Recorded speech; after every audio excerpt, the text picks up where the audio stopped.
Welcome back to another episode of Picking Up the Pixels RPG Love. I'm your host, Boston. Joining me as always is Musum. Hello.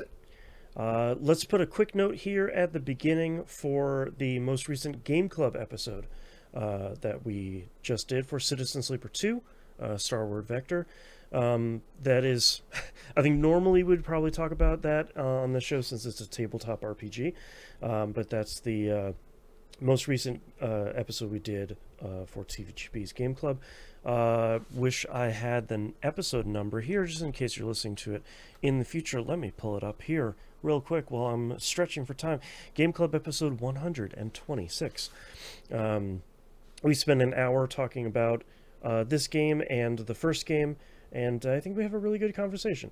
But unlike this show, it is also a bit of a spoiler cast as we kind of talk about the entire game itself there. So if you like what we do here, you should go listen to that too.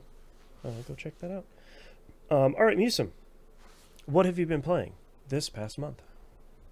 Let me just emphasize, everyone should, especially if you like the games that we talk about on this podcast, should go play Yeah, that game that you just said the name of. Citizen Sleeper 2.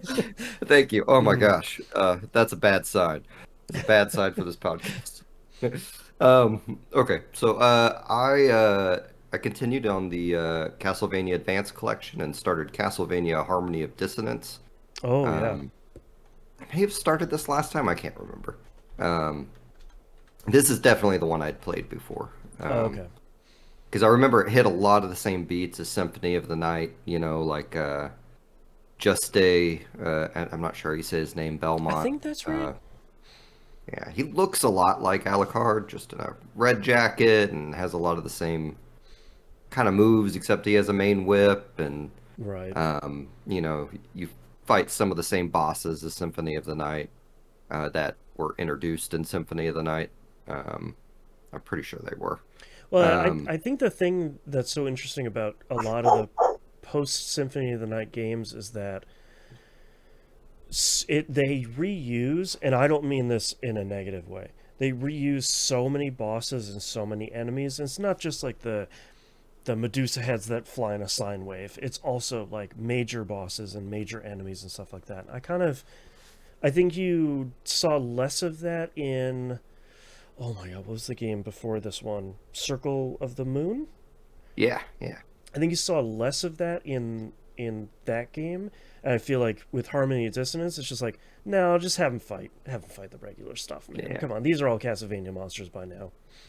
And that's, most Castlevania games do repeat it. I was reading online, and some people were complaining about it being a Symphony of the Night clone, and well, it's very different than Symphony of the Night, I think, in a lot of ways. I can see the criticism, Yeah. But as is, I'm still really enjoying it.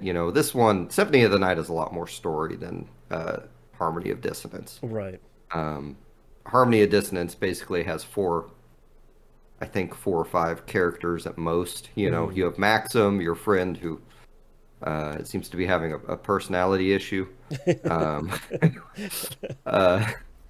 I assume Liddy shows up at some point. She is not for me, and you talk to Death like a time or two. That's true. Death is always hanging out. Yeah, and he shows up at the beginning too. Yeah. He doesn't rob you of all your accoutrements like he does in Symphony of the Night. But anyway, and then I assume Dracula shows up. But I assume there's no one else in it, and it's not like Symphony of the Night had a ton of characters in it either. But there was a lot more story beats to it. But it doesn't matter because this is what I want. I want to find power-ups and things to let me traverse a castle that I will eventually traverse upside down. Right. And I want to, just run around getting secrets and powering up and enjoying the Castlevania music and aesthetic and fighting some gross monsters. It's like going to see a band live that you like, but you're not the biggest fan of, and they just kind of play the hits for an hour and a half, and you're like, yeah, great. That was great. I loved it. They played all the hits. Yeah, and I think during Circle of the Moon I was complaining about the controls the buttons are the exact same in this one, and I think Oh, I've just okay. gotten used to the arrangement by now. Mm-hmm.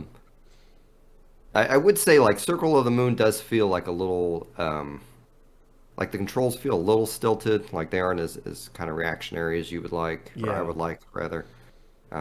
But I don't know. I really like Harmony of Dissonance. I look forward to uh, hopefully beating it in the next month or two. I've kind of started some other games, so I'm not sure how much I'll be playing this one, but Mm-hmm. um, and I don't remember what the third game in that collection is, but that'll be my next one. Oh man, Um, they all have the like blank of blank names, and I just never remember yeah, all of them. yeah. Word, prepositional phrase. That's right. Um, That's right.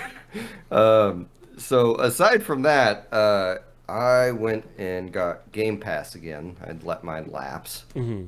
and started playing Avowed. Oh Um, yeah. so I've been thinking all week about how to describe this game because I'd gone through a couple different phrases, Mm-hmm. and every time I thought of the phrase, I thought, well, that's kind of insulting. Let Oh me see if okay. I can rephrase this in a different way. So I think the way to put it is this is a first person exploratory game that's, kind of Skyrim-ish, but not Mm-hmm. really. That is for people who work a lot and don't get to spend 40 hours a week gaming. Oh, Um, okay.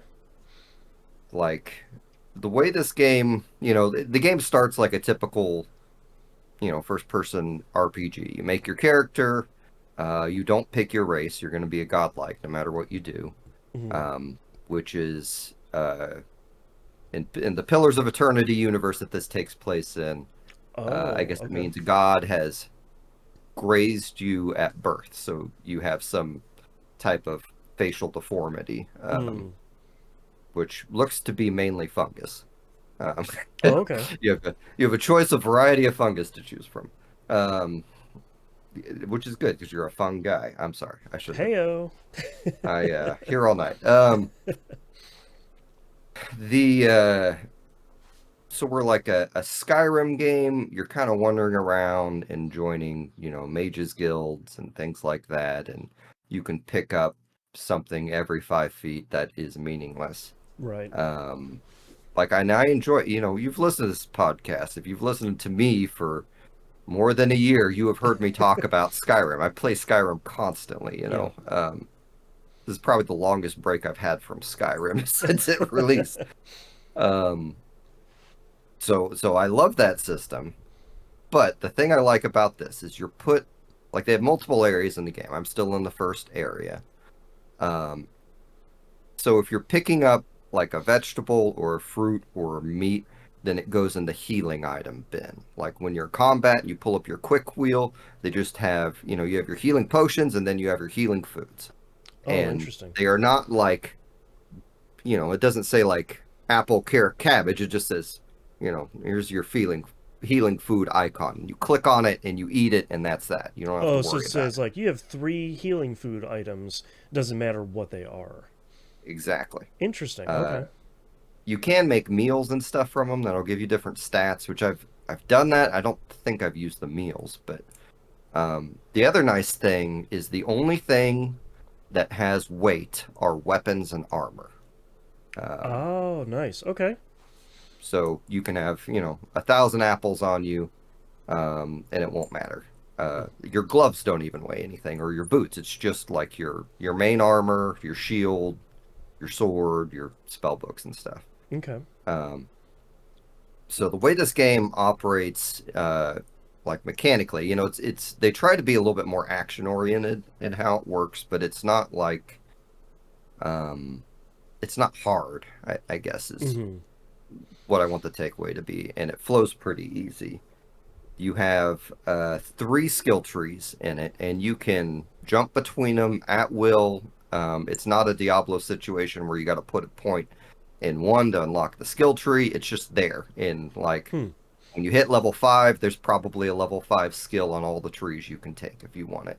Oh, wow. Okay.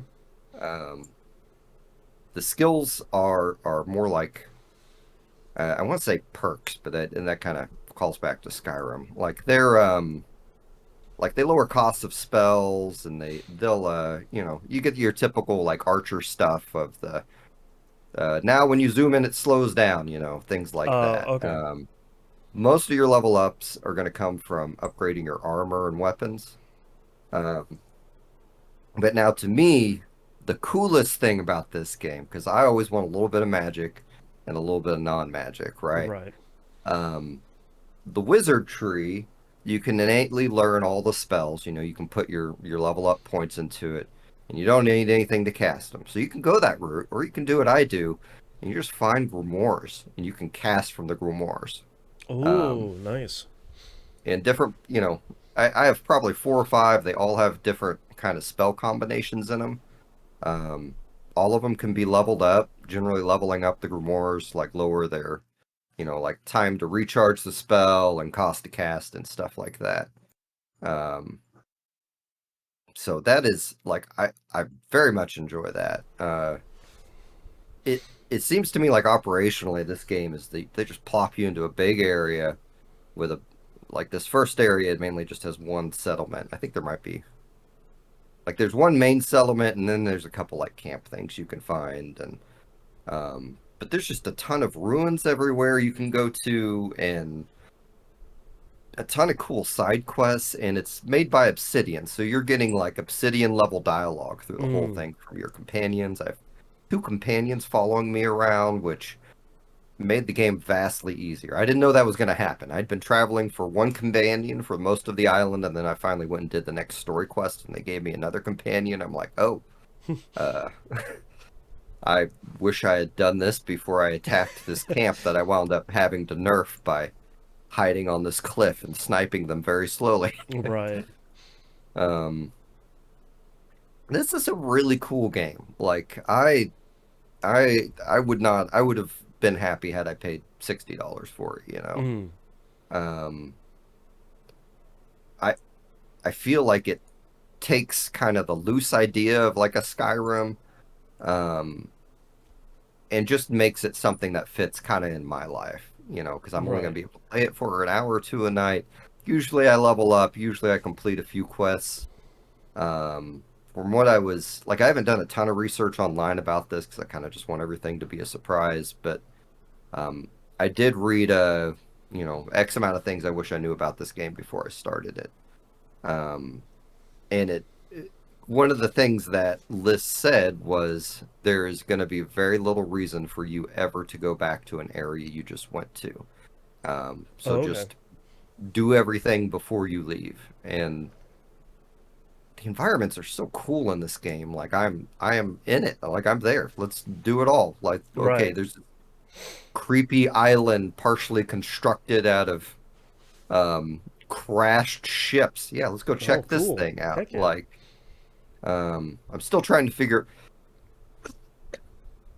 excuse me. I'm still like they have like a wall with like a enormous skeleton kind of embedded in the wall. I don't think I can go over there, but it looks like a maybe.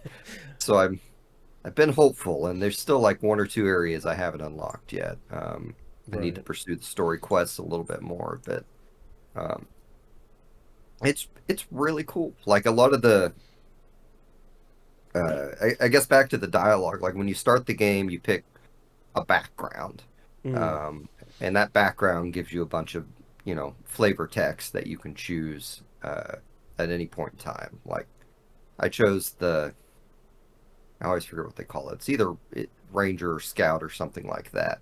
And so all the lines that wind up being there are all like, "Oh, they won't see me coming. I prefer people not to see me." Crap like that. Sure. And at one point, you get a party member that is also a ranger type, and he starts saying that stuff to you. And then if you take your class skill, you could just start like trying to compete with him, like You're like outdoing each one other on upping. those.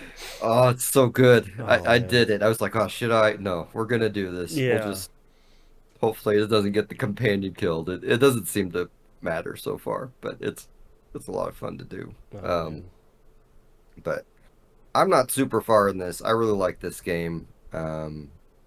It was probably a Obsidian made it. It's a shoe in. I'm at least going to think it's decent, or at least interesting. Like I don't think I've played an Obsidian game that I haven't thought at least had some interesting stuff in it. Where I'm like, man, maybe I didn't really like that, but they really tried some Yeah, cool stuff. yeah. Like I feel like they took a lot of what they learned from doing the Outer Worlds, Mm-hmm. um, and applied that to the open environment here. Because like when I tried Okay. to replay the Outer Worlds, I really still enjoyed a lot of it, but it felt like way more of a grind. Yeah. And there wasn't a whole lot to do in the various worlds. And this one, it feels way more fleshed out. And Mm. granted, this also feels like a higher budget game than Outer Worlds. I've Sure. not looked that up to see if it's true, but oh, right. And the if you're watching the video, the kind of green blue guy on the screen is voiced by the guy who did Garrus, so that helps a Perfect. lot. Love it. Um, 2 thumbs up. yeah, he'll be your first companion. So Nice. uh, anyway, that's really about all I got to say on this. Like I recommend it. I think it's worth full price. I don't know how long it is, but I've spent a really long time in that first area. Mm-hmm. I feel like I looked it up and it said it was 25 hours, but I think that's false. I think that's just if you mainline the story. You put it in like the Um, easiest difficulty, and you just go straight through. Like, yeah, yeah. like there's a lot of places to explore in this, and as you go, you'll figure out. Oh, wait, the map is actually showing me a lot of. Man, that's another cool feature. Is well, the map is not like it's one of those circles in the corner of the screen, Mm-hmm. so you're not always looking at it. But after you kill a camp of bandit monster people, and you're like, well, crap, where did all my loot go? It puts little X's where all the loot from the enemies is. Oh, nice. Um, So that's easy to find. Like whenever, like a lot of your upgrade materials or plants and stuff you find in the environment, and it'll mark those when you're near one. Um, so it's a nice thing to check on, and it's really easy to miss stuff in this environment because it's so Mm. lush and everything. Kind of, usually there's 10 years ago you'd play a video game and it's like it's like the door thing. Like, okay, that door you definitely can't open. I Right. can tell. This door like has some 3D aspect to it, and Right. this world is so lush. Everything kind of has that. It's Gotcha. hard to tell at times, but um, anywho, I really like this game, and that is all I've been playing. What you Nice. got, Boston? All right. I wish I remembered a little bit more what I have done in Metaphor ReFantazio. I'm kind of struggling. This game is really great. Like, just to put that out there at the beginning. I'm just really struggling, I think, to play a turn-based JRPG at the moment. I just don't think Mm. that's really the speed I'm looking for. And if I was, I think I'm kind of not in the mood for an Atlas kind of. I don't know if I'm running out of patience for this in the bigger budget Atlas games, but I need these games to maybe take the training wheels off faster. Mm. Um, and I thought this game did more of that at the beginning, and then you kind of get to explore Grand Trad, and you get a significant amount of time to finish that first big dungeon and do a bunch of side stuff in Grand Trad, which I thought was all good. I did like an optional dungeon. It had like a Minotaur at the end of it. That was pretty fun. The one where you can't use uh, staves or wands in it, otherwise the enemies go Oh berserk in yeah. there. Like that was pretty cool because I liked the whole thing. I don't remember if I talked about this dungeon last month or not. If I did, I apologize. I'm going to talk about it again. I really liked the flow of that dungeon of, all right, here's a side quest. You need to go clear out this dungeon. You should really go to the informant beforehand to go talk to them to get info. And I was like, okay, sure, let's go talk to them. So you go talk to the informant. You pay like $100 or something. It's no money. And he says, oh yeah, this dungeon is no big deal as long as you don't bring any maces or staves or whatever they are in there. And I was like, okay, well that makes it a little bit of a problem because I'm using like a knight, a mage, and a healer. So that crosses out two classes there. So now I have to kind of redo my squad to make sure that the enemies don't go berserk in there. So I kind of liked having a little bit of that restriction going in there. And a little bit of like, you probably could have gone in there with just the regular classes you had and run the risk of, fighting a whole bunch of really tough stuff. And I like that you had that kind of option there. But after that, you get your, what they call striders, I think, the big like walking Oh yeah, machines. You get that one, and you go off on your first uh, like kingly trial, basically. And you have to go defeat a monster in the land. I do kind of like that your squad has changed the definition of monster from like a monster to an actual human that has done horrible things, which I think is kind of neat. But once you do that, Strider's just kind of moving from point to point on the map. It's going to take X number of days to get to the dungeon. I'm like, oh man, I don't know. Like, that's kind of like, and this isn't really a surprise after playing so many of the Persona games. It really is. All right, you got a month to do this dungeon. Go nuts, go do it. And then you have this kind of straight storyline in between the dungeon for a little bit, and then the game widens again and kind of widens and narrows kind of back to back. So not super surprising, but I'm not entirely sure it's the thing that I'm looking for right now, which is a bummer because I'm enjoying the game, but I'm finding myself, it's harder and harder to kind of pull myself to the game. So I'll Yeah, a lot of this game is planning trips. So if you're yeah, not in the mood for it, then maybe give yourself a break. yeah, and I'm gonna like keep it installed, and I feel like in another month I'll play a couple of other games. I'll finish some of the stuff I'm playing right now. Maybe I'll give it another shot, and then maybe I'll be like, oh, okay, yeah, now it's kind of clicking for me, but I'm not sure. Because man, 2024 had like 5 massive JRPGs I played in it, so if I was a little burnt out on kind of traditional JRPGs, it wouldn't be too surprising at this point. I'll try. I'll get that another shot another time. Let's talk about a little bit of Destiny 2. Episode 3 Heresy has started. Episode. Let's talk about this with some people recently. Episode 1 was okay, but sort of story-wise was a bit of a letdown. Episode 2 overall was kind of a miss. Nothing really super fantastic. Boy, episode 3 is really firing on all cylinders, straight off the bat. Starts with a pretty interesting opening mission, but has a really, really surprisingly impactful story beat at the beginning. I really don't want to spoil it, but I think it's nice to see them, instead of kind of treading water in some of these episodes, it's just like, nope, stuff's happening. We're doing it. Let's go do this stuff. I have talked about this before, and I do want to make sure that I mention I do support the voice actor strike. So please don't misunderstand my next comments. But the voice actor strike has hit Destiny really hard this episode.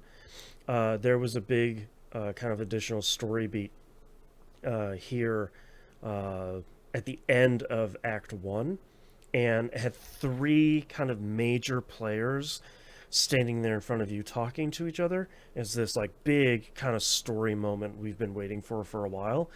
2 of them were not voiced. And it's sort of like, this is such a cool scene that is kind of like missing a bunch of its punch because of the strike. But again, solidarity, but just kind of one of those things of like, oh man, this would go pretty hard if all of it was voiced. But that aside, new activity that's in the game is called the Nether. It's a very difficult kind of roguelike inspired mode that they're having. It's kind of you do 3 areas back to back. Ammo is limited, and you're kind of focused on doing a bunch of activities in each place. You basically do 3 activities in each area, go fight a boss, go to the next area and do the same thing. You're getting minor buffs as you go, or things that kind of change your abilities after you finish activities. But the interesting thing is you can't heal in here.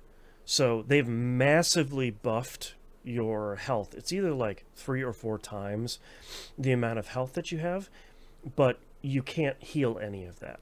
And you can do a little bit of healing here and there with your abilities, but it's only like a small fraction of what you normally would do.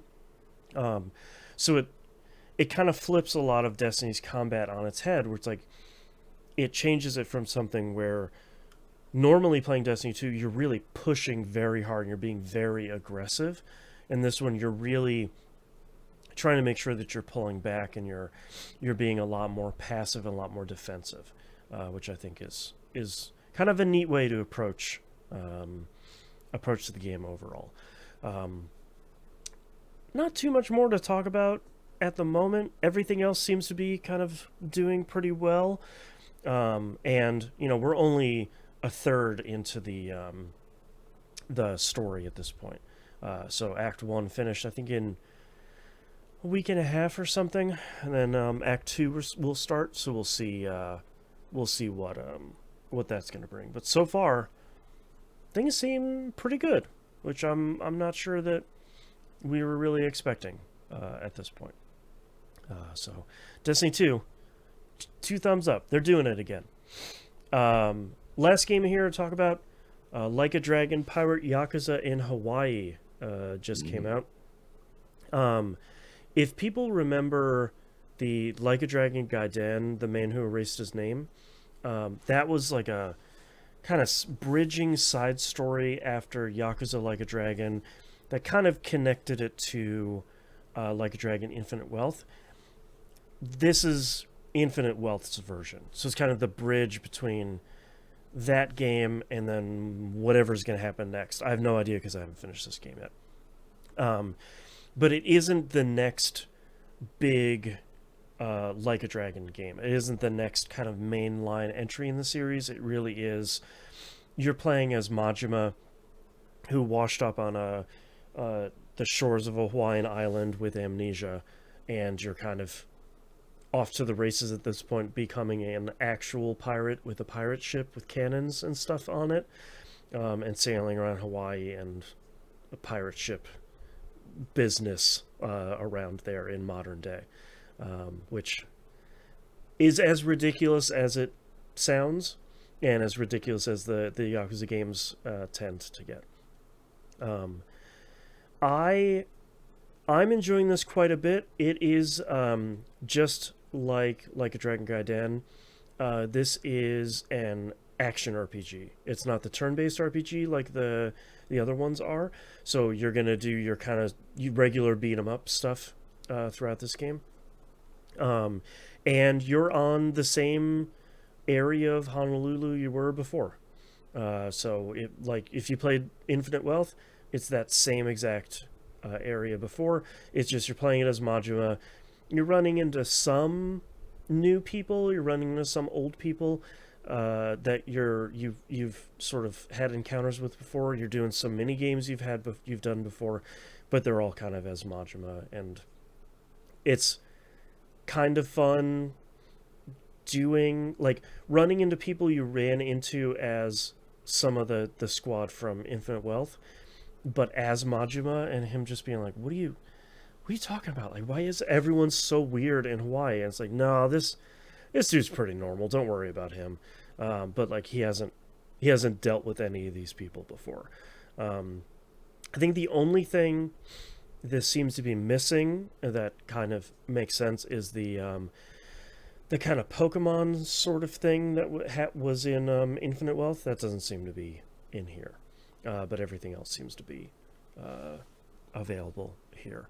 I've played, I was going to say, I've only played a couple hours.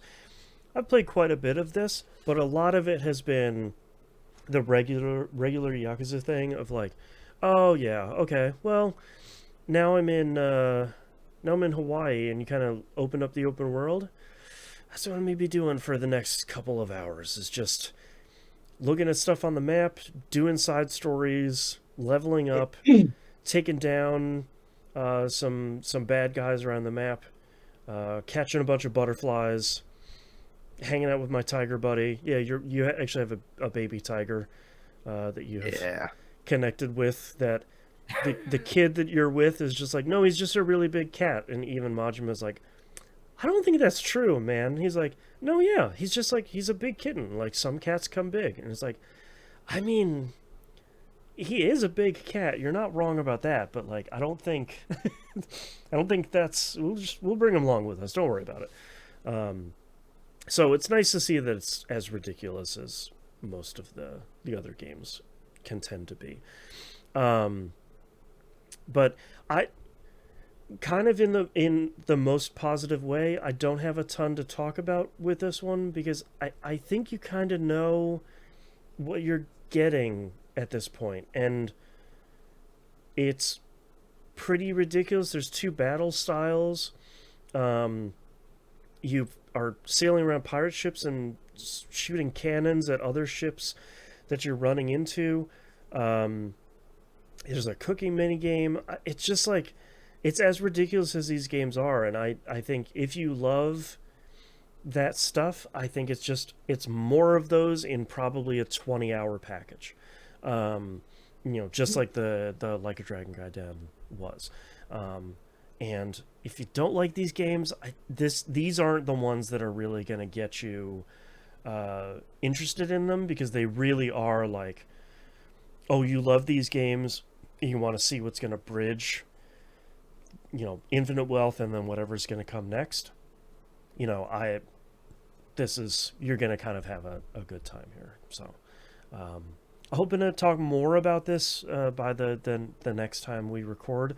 I don't know anything about the story of this game because I've tried to go in as blind as possible. Is I really do like these stories, and I want to see where this is going to connect to kind of the larger story, and we'll find out pretty soon, I think. So I'm assuming Like a Dragon Gaiden, I think, took me about 20 hours, and then maybe 10 more hours to get the platinum, and it seems like this is going to be pretty similar. So that'll be pretty great, I think. And I think this is more, we were talking about a little bit ago about metaphor. I think this is more of the kind of the speed I'm looking for, of just like, here's the open world, here's a bunch of stuff, just kind of go do what you want to do and kind of turn you loose. So it's scratching whatever itch I think I need at the moment. So seems cool. I like it very much. That's all I'm playing this month. Let's talk quickly here about releases for March 2025. Suikoden 1 and 2 HD Remaster, Gate, Rune, and Dunin Unification Wars. Whew. Comes out on March 6th on PS4, PS5, Xbox One, Series consoles, Switch, and PC. Did you ever play these two games? The first two Suikoden games? By the time I heard of them, they cost $100+ a piece. Okay, I'm glad I'm not the only one. Because, like, I feel like that was really the experience when these games came out. Like, they came out, and I don't think... If you weren't playing JRPGs when the PS1 era was kind of hot, you might not know that, like, there were these games that you found out maybe a couple years later, so in some cases like a year later. It's like, this is the best JRPG on the platform. It beats any Final Fantasy game, it beats anything else. And you're like, oh cool, let me go to FuncoLand and see how much. It's $150. Like, yeah. What are you talking about? And like, there was just no print run for JRPGs at all on that platform, unless it was Final Fantasy like 7, 8, and 9. So I think I played, the only Suikoden game I played was 4 or 5 on the PS2. I liked that quite a bit. but never had a chance to go back and play these. So I'm really curious to potentially check these out. Um, Yeah, Go ahead. I think two things intimidate me about these games. Okay. I believe the first one's only supposed to be 40 or so hours or something like that, and the second one is the normal 100-hour Yeah, the stuff. big one. But I think I know the second one is like 50 or 100 like recruitable characters in it or something Yeah, ridiculous it's like the that. like famous 108 stars, I think it is. Like the Yeah. 108 recruitable people. I never.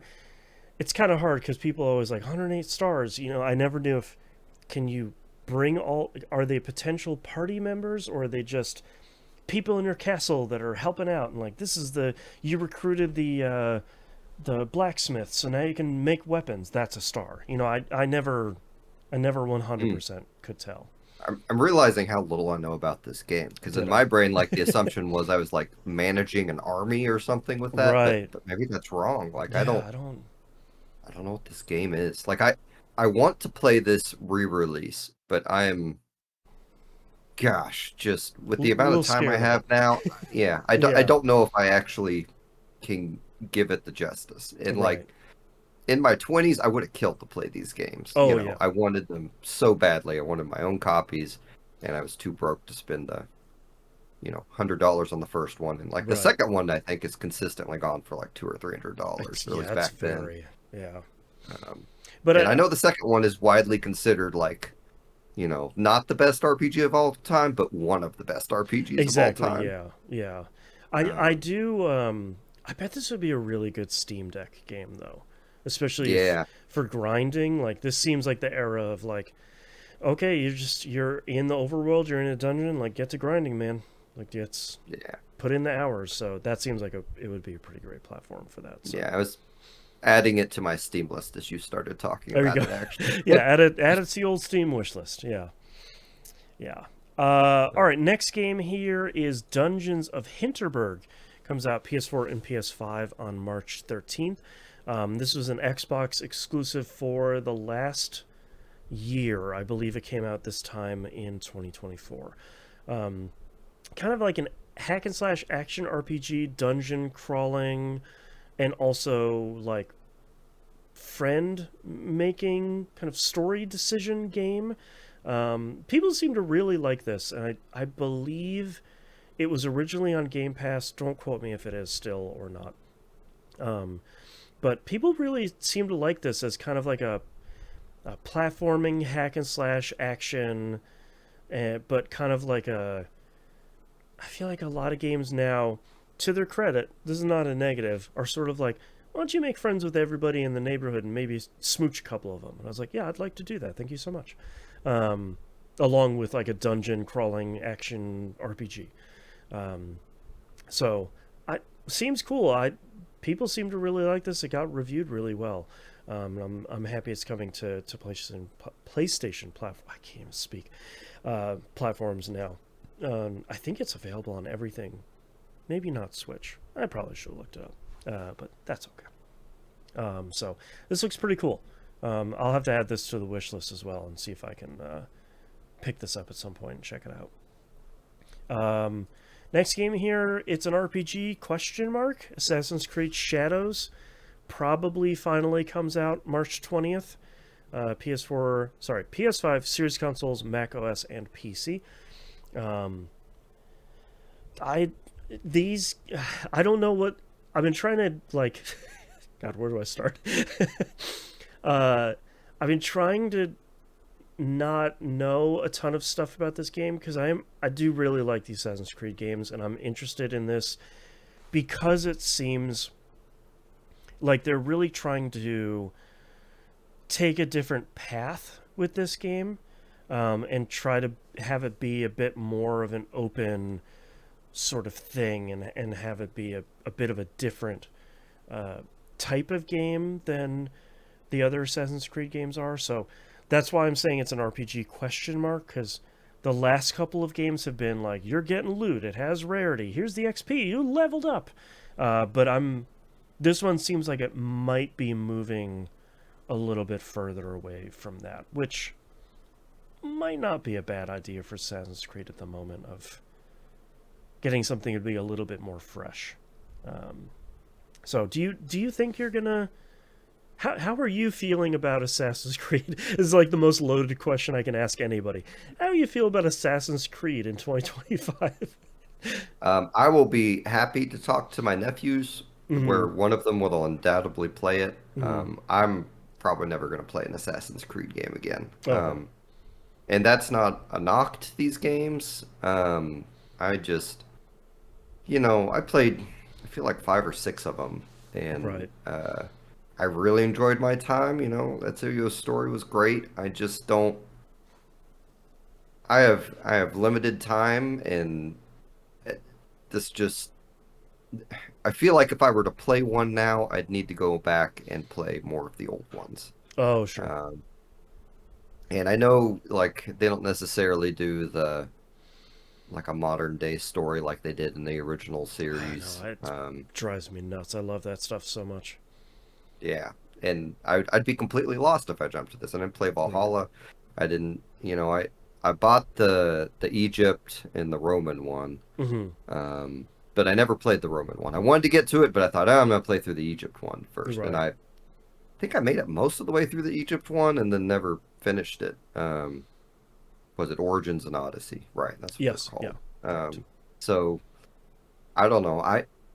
I'm glad there's still fans of these games. I'm pretty sure one of my nephews is into parkour solely because of this. Oh, cool. Um, he's pretty good at it, man. Nice.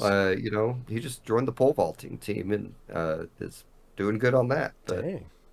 um, I just I don't even know where to start with these. I don't know if I don't know what an Assassin's Creed game would have to do to get me interested in it. Yeah, and that's been kind of my concern. I loved Origins and Odyssey, and I thought the what was the Norse one, was that Valhalla? Yeah. Okay, I always get that confused with God of War Ragnarok, and I was just like, no, that's a different Norse title. Um, but I think my concern is the same as yours is, whereas like Origins felt pretty good, felt pretty long. Odyssey was incredible. I spent like 100 something hours in that game, and I didn't see everything in there. And I never finished Valhalla because it's even longer and even bigger. It's like I need you guys Mm, to like pare this stuff down. That like, yeah, I like the Ubisoft open world stuff, but I can't play each one of these where they just keep getting like, this one's twice as big as the last one and the next one's twice as big as that. It just keeps ballooning. Like I that's the stuff that yeah. I didn't play Mirage, even though I know that was like a kind of more focused, shorter experience, because I'm just like, I'm kind of okay, and I'll probably play this at some point, but I'm really not racing out to get this one day one, because like I haven't even started um, Dragon Age Veilguard, and like I want to Oh yeah. go play that game, but and also for anyone I didn't put it here in the news stories, it's as part of PS Plus for March. So if you have PS Plus, that game is already on PS Plus, which is a great deal if you're not like us who already bought it. Um, but yeah, I don't. I'm at the same point. I don't. This looks cool. I'm glad they're trying something different, but I'm really looking forward to some interesting reviews for this to kind of see what Yeah. this game really is once people get their hands on it. So next game we have here, Xenoblade Chronicles X Definitive Edition, comes out on the Switch March 20th. God, talk about another gigantic Yeah. JRPG. Like, I don't, I don't know if I played this one. I played a tiny bit. This was the Wii U one. Right, Um, right. and this one is so whereas like Xenoblade Chronicles 1, 2, and 3, like they're not related, but they are. Right. And there's a DLC for 3 where all the big characters kind of team up. Mm. Um, X is in its own kind of universe. Oh, okay. And uh and I did not get very far in it, but Mm-hmm.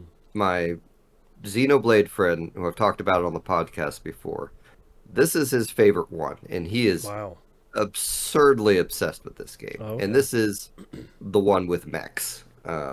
Oh, right, that one. Okay. Yep, yep, yep. Now I'm remembering. Yeah, and this is more of a I don't want to like it's a games as service game without like real money transactions, you know. Oh, okay. So you'll have a lot of like weekly challenges or monthly challenges or things like Mm. that that you can do and compete for player rank and for whatever else. Hmm.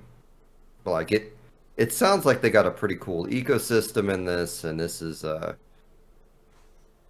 um, evidently like a little like more related to like a Xenogears than a lot of the rest of them. Oh, okay. Um, but you know, all that's debatable since they can't officially do that. Right. Yeah, it's all like wink and nod stuff of like, doesn't this look like somebody? It's like, it's sort of. Yeah, I guess so. Yeah. Um, but yeah, so they're only releasing this digitally. Oh, okay. Normally I try to buy like the big extra box set of these as they come out, but Hmm. I've been questioning myself on that as I get more and more broke over the years. Well, and as more and more like ridiculously large JRPG box sets fill your house, and you're like, do I need another one of Yeah, these? Yeah. yeah, I've been selling stuff, man. Mm. I mean, there's certain things I'll never get rid of, like my Persona and SMT shelves, or Oh, sure. just going to continue expanding until they take over my house. But Right. um, or I need to retire, one of the two. Yeah, I don't, you know, if you've never played a Xenoblade game, like this is probably a good one to jump in because there's nothing to do with the rest, Hmm. and it is going to be another massive, you know, turn-based RPG. Like Right. you do Open really world got to read thing. those. Yeah. Yeah. That Yeah. said, you really do got to read the instructions because a lot of the combat is about oh, I forget what they call it, but you have uh, like three or four different types of moves that all combo with each other. And if you aren't Yeah. constantly doing those combos, They you're really gonna like have a doing rough that, where time. it's like you need to prime them with this, and then they get a debuff that this other character puts a buff Yeah, on this one, and like it sounds complicated, and it probably is at the beginning, but I think you kind of get your almost like yeah, MMO kind of rotation down after a while. Of like, oh, okay, I buff them with this, debuff them with this. Oh yeah, now I've got this, pushing and yeah. pulling. Yeah. Like Xenoblade 2 or 3, I think it was. Oh no, it's gone. One of them smash. I remember that. Oh, One of okay. them's launch and one of them smash because you launch them in the air and then you Mm. smash them. Sure, sure, But sure. you do two things before that. But it doesn't matter. Like the games have, you know, complicated that system as it goes. But honestly, if you just play one of the games, then all of the rest of the games make sense. Like in Oh, okay. terms of that mechanic. Sure. But anywho, This yeah, looks cool. uh, It looks yeah, good too. Like the kind of lightly remastered version of this looks pretty cool. And nobody bought a Wii U, so if you ever wanted to check that out, this is probably the first time you really can. yeah. Last game here we have Atelier Yumiya, the Alchemist of Memories and the Envisioned Land. Comes out on PS4, PS5, Xbox One, Series Console, Switch, and PC. Um, I am not the person here. I love these games from afar, and I love the idea of these like crafting and story focused games. And I tried to play one of them. Oh, the big one. I don't remember what it's called. Um, and I like hit a roadblock really early on. I was like, maybe these games are just maybe I'll just like the character designs and the bright world from afar, and just think of like, yeah, maybe one day I'll find one of these crafting games I can get into. Um, these seem incredibly cool. A lot of previews for this said this is kind of the the next step for a lot of these games. Said this one was very cozy, which I think sounds pretty appealing. Mm. But I like the idea of these games a whole lot, and I like that they continue to make more of these games. Between like remastering and remaking a bunch of the old ones, since these games were not very popular here on the PS2, PS3, and then kind of continuing the series here with the brand new ones. So these are cool. I like them. All right, we only have one news story to talk about here, real quick. That unfortunately, Fable got delayed here to 2026. This is the Playground Games, who makes the it's still wild, make the Forza Horizon games, are making the next Fable game.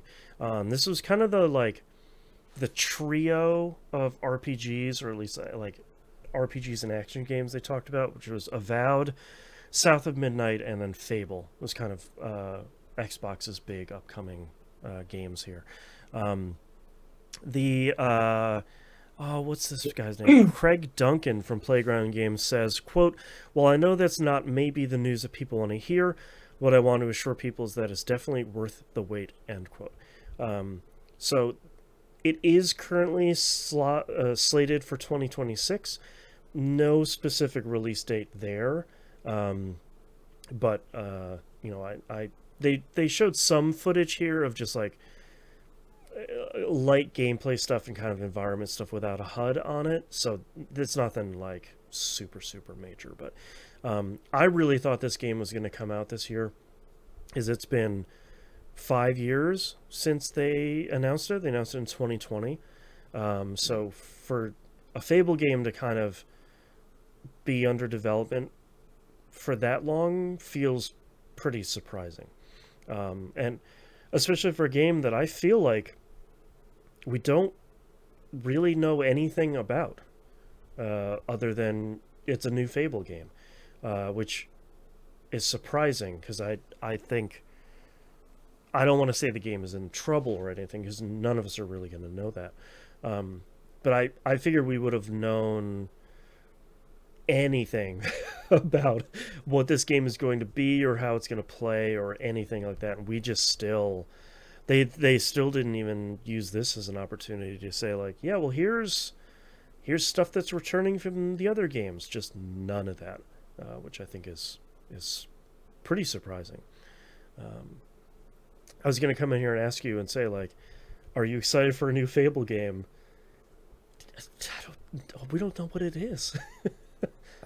Well, I've actually never played a Fable game. Oh, okay.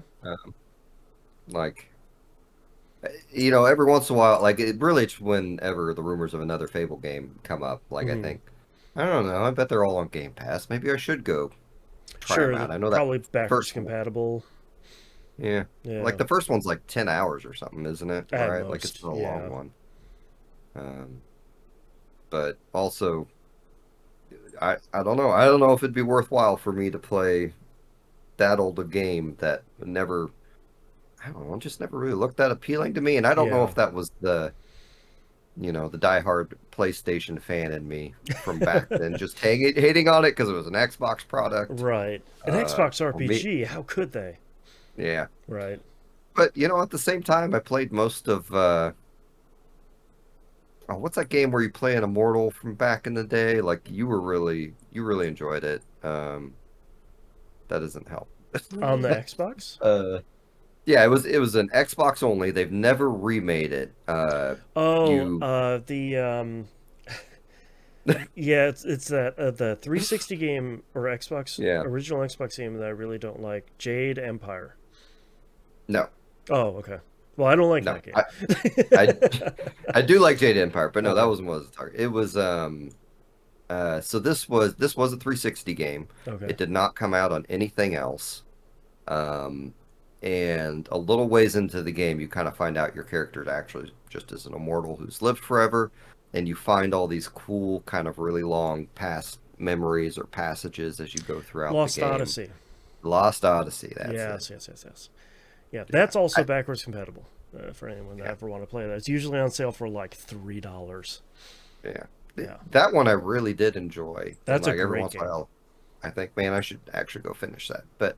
Or actually start it over, because I remember, like, there was one boss that was kind of your litmus test on whether you're going to finish the game. Yeah, that's that sort of infamous first boss. It's like just a bird, Yeah. And then Yeah. that's your biggest hurdle for a long time until like disc 3 or disc 4, I think it was, where it was like, I'm feeling pretty good.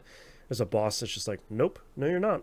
Like, oh boy, okay, great. So I guess it's partial evidence that like maybe I could enjoy an old Fable game, True. but I don't know that I'm in that. Like I really got to have my video game archaeologist hat on to go into an Yeah, old game, enjoy it, you know. yeah. And preferably I have like additional tools. Like when I played, I'm not gonna remember anything today. Sega RPG starts with a P, Fantasy Star. Oh yeah. So when I Hmm. played the Fantasy Star, the only way I managed to make it through that game eventually was they released a really cool version of it on Switch that had a lot of like modern day conveniences to it and like a mapping Right, system and all this other stuff. And I had to right. use an FAQ, which is always a little annoying to do, but it's Hmm. doable. So like I don't know. Yeah, Fable, for whatever reason, I think Fable intimidates me a little bit. yeah. Um, like not the first one, but like I feel like the second and third one where you're managing like a city, like that could be a lot of fun, or that Hmm. could not be fun. And I don't know.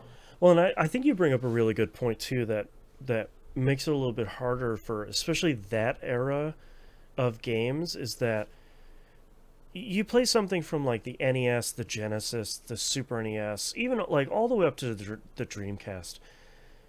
A lot of those are kind of, you know how to play those and they're fine. Like they're kind of, you're playing an RPG, you're playing a JRPG. They're largely going to be the same as each other. I feel like in that like Xbox One, PS2, PS3, 360 era, a lot of developers were trying new stuff with like, let's try a new camera, let's try a new sort of this system, let's try a new thing here, and they might have been okay then, but sort of going back to some of them, it's like, oh, this camera is uncontrollable. Like, how is I can't even see, like it's stuck in a building for 75% of the game. Like what the, what the heck happened here? And Yeah, I think that would be one of my concerns too, of just like, oh, is this like, is it kind of in the wrong era to not yeah, have nostalgia for it, of like, oh, look at what you're doing with this game, this didn't work. um, and like you can't even emulate it, I'm sure, to like download fan patches and fan fixes and yeah. stuff like that. So yeah, Fable, I don't know. Hey, Microsoft, because I know you just love to listen to us. Yes, big fans. You should do HD remasters with That's right. some modern conveniences, quality of life changes to the Fable series. Yeah, it's sort of surprising that they're not doing that with some of this stuff for their backwards compatible platform. Of like, yeah, we delayed this, but like you can play the 3 Fable games on your Xbox right now. Like go relive the memories, that sort of thing. Yeah. And they don't seem to be doing that, which is interesting. Um, yeah. Anyways, all right, that's our episode for this month. Thank you very much, everyone, for listening. Musum, where can we find you online? So you can find me on my Linktree, linktr.ee/John Musim, JohnMusim. And by the way, Ooh, I'm going to have some music releases coming up. They don't have definitive dates, but we will have a jazz guitar um, release. Me and my friend Trish, it's just us doing cover songs on jazz guitar by nice. the end of March. We've already recorded it. It's most of the way through mastering. We got to do some photos for the cover art, and then we'll hit the publish button. Nice. Um, and then there will be a new Musum track coming out, hopefully in March, but maybe April, Exciting. called Wish. And then later in late April, early May, there will be an EP called Best Wishes. That will be a remix EP with some Musum B-sides on it. Nice. So Check all that out over there. You can check all my stuff over at campsite.bio/Jansten, Jansten. It's got all my links over there. Don't forget to listen to that video game podcast, the Game Club episode we were talking about before. Check out all those episodes, tvgp.tv. I think that's it. We'll see you all next month. Bye. Bye.